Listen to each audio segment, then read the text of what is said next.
এক বয়স্ক মহিলাকে সার্ভিস করে আসলাম, সারা রাত ছিলাম তার কাছে।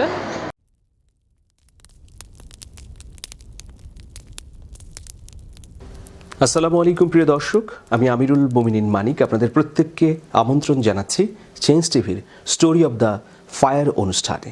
প্রিয় দর্শক, একটু অন্ধকারের কাহিনী আজকে আপনাদের সামনে তুলে ধরব। দেশবরেণ্য মুফতি মুহাদ্দিস এবং ওলামায়ে কেরামের সার্বিক তত্ত্বাবধানে 2 যুগ ধরে হাজী সাহেবদের খেদমতে নিয়োজিত আবাবিল হজ গ্রুপ সুদীর্ঘ অভিজ্ঞতার আলোকে আমরা উন্নত সেবা দিয়ে আসছি। হারাম শরীফের অতি নিকটের থেকে হজের কার্যাবলী সম্পাদন করার সুব্যবস্থা রয়েছে। হজ ও ওমরা পালনের বিশ্বস্ত প্রতিষ্ঠান আবাবিল হজ গ্রুপ। আপনারা অনেক সময়ই অনেক ধরনের বিজ্ঞাপন পত্রপত্রিকায় দেখেন, এটা স্বাভাবিক। কিছু কিছু বিজ্ঞাপন থাকে বিশেষায়িত। কেমন বিশেষায়িত? সেখানে লেখা থাকে যে পাত্রী মধ্যবয়স্ক, পাত্রীর নিজস্ব ফ্ল্যাট আছে, এই সম্পদ আছে, সুতরাং তিনি একজন পাত্র চাচ্ছেন যিনি তার সঙ্গে থেকে যাবেন আজীবনের জন্যে, তার সহযাত্রী হবেন। এই ধরনের বিজ্ঞাপন মাঝে মধ্যে চোখে পড়ে, নিশ্চয়ই আপনাদেরও। প্রতারণার ফাঁদ কিন্তু বাঁকে বাঁকে রয়েছে এই সমাজের। অনেক বেকার যুবক বা মধ্যবিত্ত নিম্নবিত্ত যুবক হয়তো ভাবেন যে এই ধরনের একটি যদি সুযোগ পাই তাহলে সমস্যা কি, সারাটা জীবন নির্বিঘ্নে কাটিয়ে দিতে পারবো। কিন্তু এই ধরনের ভাবনা থেকেই কেউ কেউ এমনও প্রতারণার ফাঁদের মধ্যে ঢুকে যায় যে সেখান থেকে সুপথে বা সেখান থেকে মুক্তি পাবার আর কোনো পথ খোলা থাকে না। মেল এসকর্ট, এই শব্দটা আপনারা শুনেছেন কি? এটি হচ্ছে ভিনদেশি কালচারের একটি অনুষঙ্গ। আসসালামু আলাইকুম সবাইকে। আজ শাহবাগ আসছিলাম। শাহবাগ জগন্নাথ হলের পাশে একটা অ্যাপার্টমেন্টে সার্ভিস করে আসলাম। এক বয়স্ক মহিলাকে সার্ভিস করে আসলাম, সারা রাত ছিলাম তার কাছে। এখন বাংলাদেশেও আমদানি হয়েছে, অহরহই চলছে। তবে আমরা যারা নিপাজ ভদ্রলোক তারা হয়তো এটার খবর রাখি না, খবর রাখারও প্রয়োজন হয় না। আপনারা কেউ কেউ বলতে পারেন এইসব তথ্য উপস্থাপন করবার কি দরকার? দরকার আছে ভাই। দরকার এই কারণেই আছে, সচেতনতার জন্যে। আপনি হঠাৎ করে এমন পরিস্থিতির মুখোমুখি হবেন ভাবতেই পারবেন না। আপনার চারপাশে নানা ধরনের ফাঁদ রয়েছে, সেই জন্যেই চোখ কান খোলা রেখে সতর্কতার সঙ্গে জীবনের প্রতিটি পদক্ষেপ গ্রহণ করা উচিত। যাই হোক, মেল এসকর্ট এটি গুলশান, বনানী বা ঢাকার যে কোনো অভিজাত এলাকা রাত খানিকটা গভীর হলেই দৃশ্যমান হয়। কেমন? হয়তো খুব দামি গাড়িতে চড়ে একজন বিত্তশালী মহিলা যাচ্ছেন, হতে পারেন তিনি বয়স্কা অথবা মধ্যবয়স্কা, যাই হন না কেন, তিনি গাড়িটির গ্লাস খুলে ডাকলেন যে হ্যালো স্মার্ট বয়।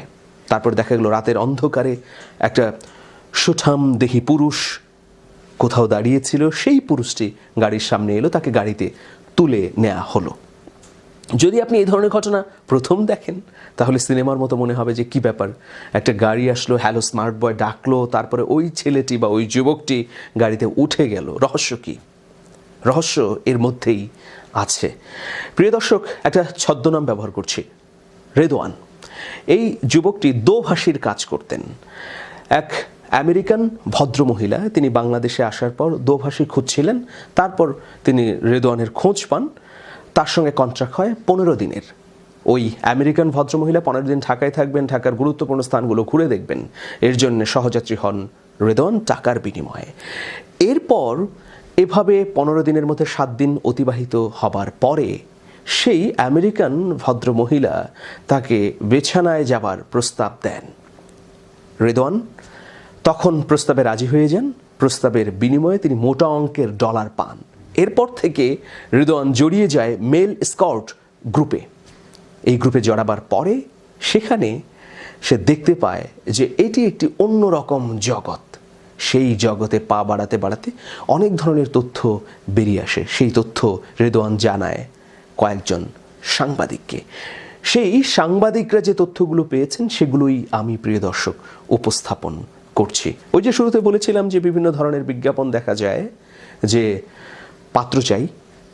কি ধরনের পাত্র? যে যারা বেকার, যারা কোনো চাকরি খুঁজে পাচ্ছেন না কিন্তু স্মার্ট, দেখতে সুদর্শন, তাদের প্রয়োজন। তাদের কোনো কাজ করতে হবে না, স্ত্রীকে বা সন্তানকে খাওয়া পড়া ভরণ পোষণ কিছুই দিতে হবে না, জাস্ট বিয়ে বন্ধনে আবদ্ধ হবেন। এভাবে অনেকেই আবদ্ধ হয়ে যাচ্ছেন, তারপরে জড়িয়ে যাচ্ছেন একটা অস্বাভাবিক জীবনযাপনে। কারা জড়াচ্ছে এই ঘটনায়? আপনারা জানেন উচ্চবিত্ত সমাজে আলোর নিচে অন্ধকারে অনেক কিছু ঘটে যাচ্ছে, যেটার খবর রাখার আমাদের কোনো দরকারও নেই, প্রয়োজনও নেই। কিন্তু এই খবরগুলো এ কারণেই আপনাদের সামনে উপস্থাপন করছি, যাতে আপনারা ফাঁদে না পড়েন। উচ্চবিত্ত পরিবারের ক্ষয়ে যাওয়া তরুণ তরুণীরা যেমন নানাভাবে বিপথে চলে যাচ্ছে, ঠিক তেমনি বয়স্করাও কম যান না। বয়স্কদের মধ্যে অনেকেরই হয়তো ডিভোর্স হয়েছে, অনেকেই একাকী জীবনযাপন করছেন, অনেকের বড় অঙ্কের ফিক্সড ডিপোজিট রয়েছে, তাদের ফ্ল্যাট রয়েছে, গাড়ি রয়েছে, সম্পদ রয়েছে, ব্যাংক ব্যালেন্স রয়েছে। ফলে তারা খুঁজে পেতে চান একজন নির্ভেজাল যৌনসঙ্গী। এই আকাঙ্ক্ষা থেকেই বাজারে এখন একটি গ্রুপ নেমে গেছে, সেটার নাম হচ্ছে মেল স্কর্ট। তারা পতিতাবৃত্তির মতো যৌনবৃত্তি করছে, পুরুষালী যৌনবৃত্তি আর কি। এই ঘটনা হাল সময়ে ব্যাপকভাবে ছড়িয়ে গেছে। সমাজবিজ্ঞানীরা বলছেন হঠাৎ করেই এই মেল এসকর্টের এতটা প্রভাব বা এতটা তৎপরতা কেন বেড়ে গেল? সামাজিকভাবে বা উচ্চবিত্ত সমাজে ডিভোর্সের হার এতটাই প্রকট হয়েছে যে ডিভোর্সি নারীরা তাদের নিঃসঙ্গ জীবনে সঙ্গ পেতে মেল এসকর্টের কাউকে না কাউকে খুঁজে নিচ্ছে। এবং এই তথ্যটা আপনাদের কাছে অস্বাভাবিক লাগলেও সত্য যে অনেক বিশ্ববিদ্যালয় পড়ুয়া তরুণ চাকরি না পেয়ে তারা অর্থ সংকটে ভুগে বাধ্য হয়ে এই ধরনের এসকর্টে নাম ঢুকাচ্ছে। পুরুষের ভাড়ায় বিক্রি হওয়ার এই ঘটনা যদি বিস্তারিত তুলে ধরি তাহলে সময় প্রলম্বিত হবে। তারপরেও গুরুত্বপূর্ণ কিছু তথ্য আপনাদেরকে দিয়ে নিচ্ছি। এটা কিন্তু একক কোনো অপরাধ নয়, সংঘবদ্ধ প্ল্যাটফর্মের মধ্য দিয়ে এই অপরাধ সংঘটিত হচ্ছে। সেজন্যেই আমাদের এতটা উদ্বেগ। যারা এই ধরনের ঘটনায় বা এই ধরনের অপরাধে জড়াচ্ছেন, এই ধরনের অশ্লীলতায়, সমাজ বহির্ভূত কর্মকাণ্ডে, তারা আবার অন্যদেরকেও প্রলুব্ধ করছেন। অনলাইনে যেসব প্ল্যাটফর্ম গড়ে উঠেছে এই ধরনের কর্মকাণ্ডের জন্য, সেই সব প্ল্যাটফর্ম থেকে বেকার যুবকদের প্রস্তাব দেওয়া হচ্ছে এই সব কর্মকাণ্ডে বা নেটওয়ার্কের মধ্যে যুক্ত হবার জন্য। বলা হচ্ছে তুমি যদি সুঠাম, নিরোগ এবং স্বাস্থ্যবান হও তাহলে আমাদের এই গ্রুপে যুক্ত হয়ে প্রতি মাসে কয়েক লক্ষ টাকা উপার্জন করতে পারো। এরপর একটি যুবক হয়তো ফ্যান্টাসির মধ্য দিয়ে সেখানে যুক্ত হলো, কিন্তু ফিরে আসা খুব দুরূহ ব্যাপার। ব্ল্যাকমেইলের ফাঁদে পড়ছে প্রতিনিয়ত। সেই ফাঁদ থেকে রক্ষার আর কোনো পথই খোলা থাকে না। আচ্ছা, আমরা যারা মধ্যবিত্ত, নিম্ন মধ্যবিত্ত অথবা সমাজের প্রান্তিক শ্রেণীর মানুষ, তারা হয়তো নাকে তেল দিয়ে ঘুমোচ্ছি এবং ভাবছি যে যাগ্গে উচ্চবিত্ত। কিন্তু না, উচ্চবিত্ত থেকে সংক্রমিত হবার পর ছোঁয়াচে বা করোনা ভাইরাসের মতো সমাজের একদম তল পর্যন্ত ছড়িয়ে যেতে পারে এই অপসংস্কৃতি। আজকে বড় বড় অপসংস্কৃতি যেগুলো স্থায়ীভাবে আসন গাড়তে যাচ্ছে, ধরুন পরকীয়া, সেটা প্রথম শুরু হয়েছে কোত্থেকে? সেই উচ্চবিত্ত থেকেই। এখন বস্তির ওই বিবাহিত মেয়েটিও হয়তো কোনো না কোনোভাবে পরকীয়ার সঙ্গে যুক্ত হয়ে যাচ্ছে।